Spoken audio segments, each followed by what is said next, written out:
السلام علیکم۔ نوران اکیڈمی میں آج ہم بیانیہ کی خود مختاری پر بات کریں گے۔ اگر آپ اس سے مستفید ہوں تو برائے کرم سبسکرائب کر کے اور اسے صدقہ جاریہ کے طور پر شیئر کر کے ہماری مدد کریں۔ آئیے اس اہم موضوع کا آغاز کرتے ہیں۔ یہ جملہ دراصل اس پوری بحث کا نچوڑ ہے۔ آپ تاریخ اٹھا کر دیکھ لیں، ہر دور کی پہچان اسی بات سے ہوئی ہے کہ کہانی کون سنا رہا تھا، یعنی بیانیہ کس کے کنٹرول میں تھا۔ یہ صرف قصے کہانیاں سنانے کی بات نہیں، یہ طاقت کا ایک کھیل ہے جو قوموں کی سوچ اور ان کے مستقبل کی سمت طے کرتا ہے۔ تو بیانیہ کی خود مختاری کا اصل مطلب کیا ہے؟ اس کا سیدھا سا مطلب ہے اپنی کہانی خود سنانے کی صلاحیت، سچائی کے ساتھ، اعتبار کے ساتھ، اور سب سے اہم، کسی کی اجازت کے بغیر۔ یہ اپنی شناخت کو اپنے الفاظ میں بیان کرنے کا حق ہے۔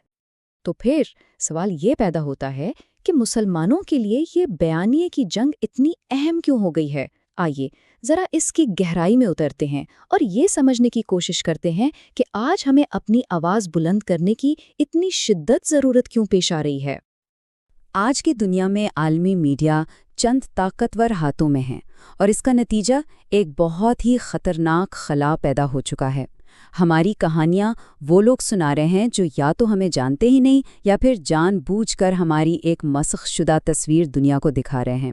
نتیجہ یہ ہے کہ ہماری اپنی آواز اس سارے شور میں کہیں دب کر رہ گئی ہے۔ اچھا، اس چیلنج کا جواب دینے کی کوشش میں مسلم دنیا میں میڈیا کے دو بڑے ماڈل سامنے آئے ہیں، لیکن کیا یہ دونوں راستے ہمیں ایک ناممکن انتخاب کی طرف دھکیل رہے ہیں؟ آئیے دیکھتے ہیں۔ یہ ایک بہت ہی مشکل دوراہا ہے۔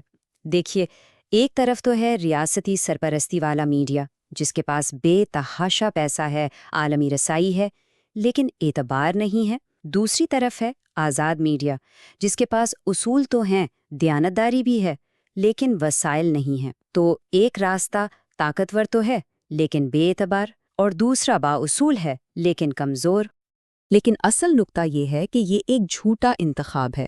یہ مان لینا کہ ہمیں وسائل اور اصولوں میں سے کسی ایک کو قربان کرنا ہی پڑے گا، شاید یہی ہماری سب سے بڑی اسٹریٹجک غلطی ہے، کیونکہ سچ تو یہ ہے کہ ان دونوں میں سے کوئی بھی راستہ ہمیں حقیقی کامیابی تک نہیں پہنچا سکتا۔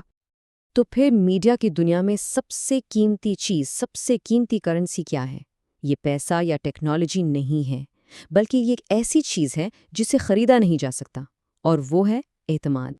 جب عوام یہ محسوس کرنے لگتے ہیں کہ میڈیا سچ کے بجائے کسی سیاسی ایجنڈے کی ترجمانی کر رہا ہے تو ان کا اعتماد ٹوٹ جاتا ہے۔ وہ خبر اور پروپیگنڈے میں فرق کرنا سیکھ جاتے ہیں۔ اسی کو کہتے ہیں اعتبار کا خلا، اور ایک بار جب کوئی ادارہ اس خلا میں گر جائے تو وہاں سے واپسی تقریباً ناممکن ہو جاتی ہے۔ یہ بات بالکل واضح ہے۔ میڈیا میں آپ کا اصل پروڈکٹ اعتبار ہے۔ ادارتی آزادی کوئی لگژری یا عیش و عشرت نہیں، یہ تو بنیاد ہے۔ اس کے بغیر صحافت صرف ایک بے معنی شور بن کر رہ جاتی ہے۔ اب آتے ہیں ایک اور اہم نقطے کی طرف۔ یہ اس عام غلطی کے بارے میں ہے جہاں ادارے اپنے وسائل کو لوگوں پر لگانے کے بجائے صرف ظاہری ڈھانچے پر خرچ کر دیتے ہیں۔ بہت سے ادارے اس توسیع کے جال میں پھنس جاتے ہیں۔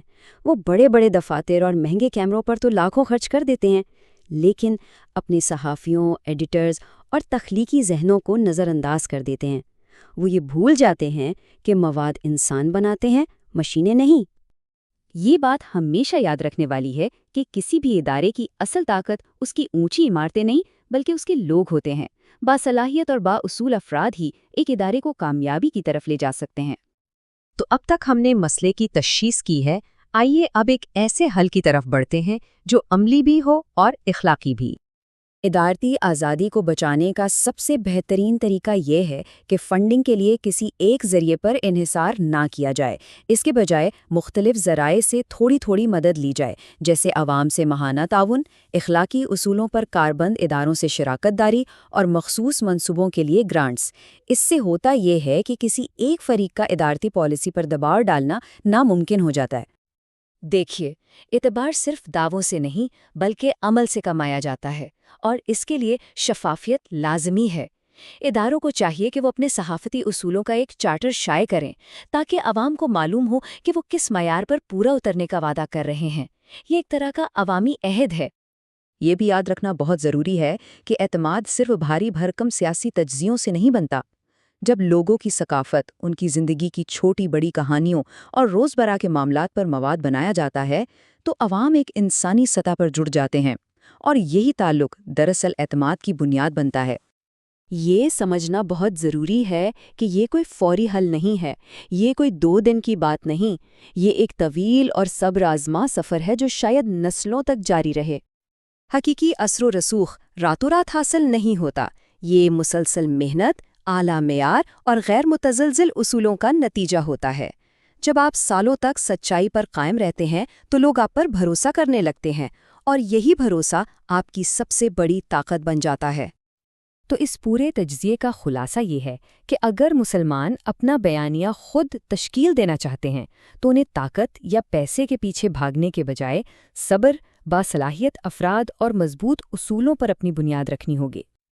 یہی وہ راستہ ہے جو ہمیں سچائی کی تلاش اور اس کے اظہار کی طرف لے جاتا ہے، ایک ایسا سفر جس کی منزل خود مختاری اور اعتبار ہے۔ نوران اسٹوڈیو کی طرف سے پیشکش اور تخلیق